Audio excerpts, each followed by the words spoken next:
Accord de paix RDC, Rwanda, Washington vise juin ou juillet, Troy Fitrel. Nous proposons un calendrier extrêmement agressif et ambitieux. Il n'est plus temps d'attendre, il faut agir maintenant.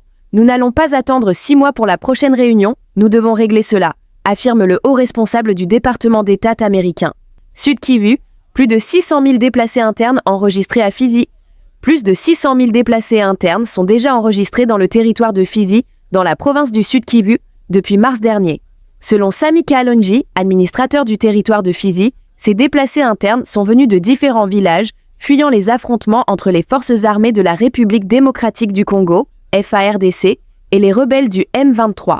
Dans une communication à la presse, le mercredi 11 juin, l'administrateur du territoire de Fizi indique que ces déplacés sont actuellement dans les villages de Kasongo, Fizi Centre, Irambo, Kananga et Kichula. Il renseigne que ces déplacés sont sans assistance et manquent de tout. Depuis la prise du village Rougési par les rebelles de Red Tabara et Twingwaneo pour le M23, nous enregistrons plusieurs déplacés internes. Des femmes, enfants et vieillards passent la nuit à la belle étoile dans la brousse. Des enfants ne partent pas à l'école. Nous lançons un appel au gouvernement pour assister ces déplacés qui manquent de tout, a-t-il déclaré. L'administrateur du territoire de Fizi renseigne que les enfants déplacés sont exposés au risque d'être recrutés dans les groupes armés. Il sied de préciser que des milliers de déplacés internes sont enregistrés dans plusieurs territoires du Sud Kivu depuis leur occupation par les rebelles de l'AFC M23. Ils abandonnent maisons et champs et actuellement une insécurité alimentaire se fait sentir dans la province. RDC en Ituri, le général Bruno Mandevu appelle les éléments FARDC à la discipline pour vaincre l'ennemi de la paix. Un bon militaire, il est discipliné. L'armée, c'est la discipline. Oh, comme que Lucas Kingani, abanda kopesa ordre, wana armée zaki. Il faut respecter le champ de commandement. Tolokani.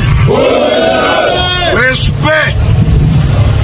Il fait qu'on se donne des femmes tout moko, mais le commandant suprême. Tolokani. Il n'est pas chef d'état-major de l'État. Donc, on va dire commenter, voilà, on a la place de l'entrée, on a quitté.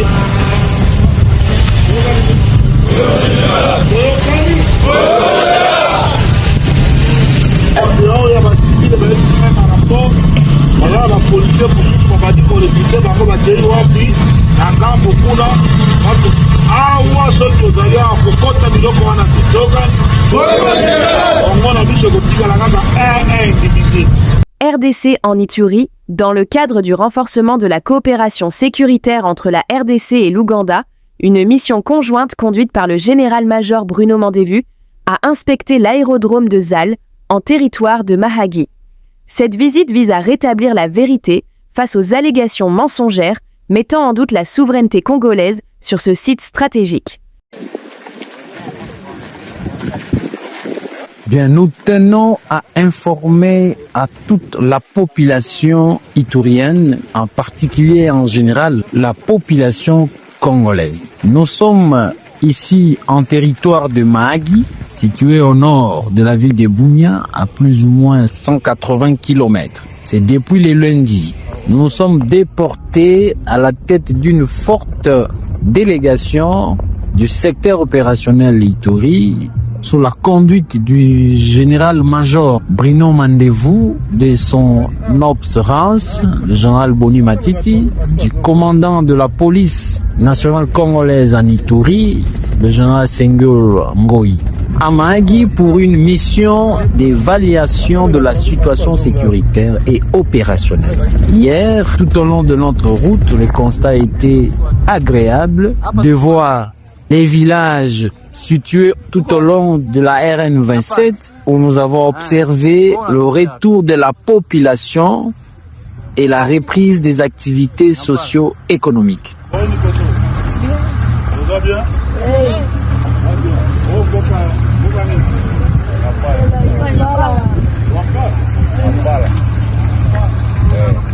Aujourd'hui, pour palper du doigt, nous sommes rendus à l'aérodrome de Nzale ou l'aérodrome de Mahagi. Toute la délégation, y compris celle des UPDF, avec l'air commandant, nous sommes allés visiter cet aérodrome. Alors, contrairement à tout ce qui était dit dans les réseaux sociaux, où il y aurait une occupation de UPDF et cet endroit stratégique était occupé par UPDF, c'est faux et archi faux. Sur terrain, les deux armées travaillent conjointement dans la sécurisation de personnes et de leurs biens et dans les opérations conjointes contre tous les groupes armés hostiles au processus. Donc aujourd'hui, c'était une visite sur place, rien d'occupation, ni comme c'était dit que l'administration de cet aérodrome était administrée par les UPDF. C'est faux et archi faux.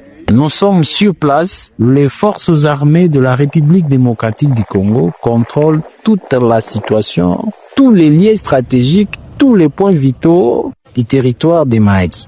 Que personne ne vous trompe, la situation sécuritaire à Mahagi est sous contrôle des forces armées et l'aérodrome est contrôlé pleinement par les forces armées, mais il y a aussi la présence de cette armée que nous sommes avec elle en opération conjointe. Et donc, toutes les deux armées travaillent côte à côte comme sœurs et frères pour l'intérêt de la population selon la volonté des deux excellences, Félix Tshisekedi Tshilombo et Yoweri Museveni. C'est dans ces contextes-là que ces deux armées sont déployées ici, dans les territoires de Mahagi. Donc, tout est calme et sous contrôle des forces armées. Vous voyez dans l'image la visite du commandant secteur opérationnel accompagné de ses compagnons d'armes ougandais, tous ensemble pour le même but et le même objectif et dans le même esprit. Depuis le 27 janvier 2025, le tout premier aéronef à se poser à Goma aura donc été celui de Bintou Keita, la chef de la MONUSCO. L'hélicoptère a atterri dans l'une des bases de la mission onusienne car l'aéroport est toujours hors service.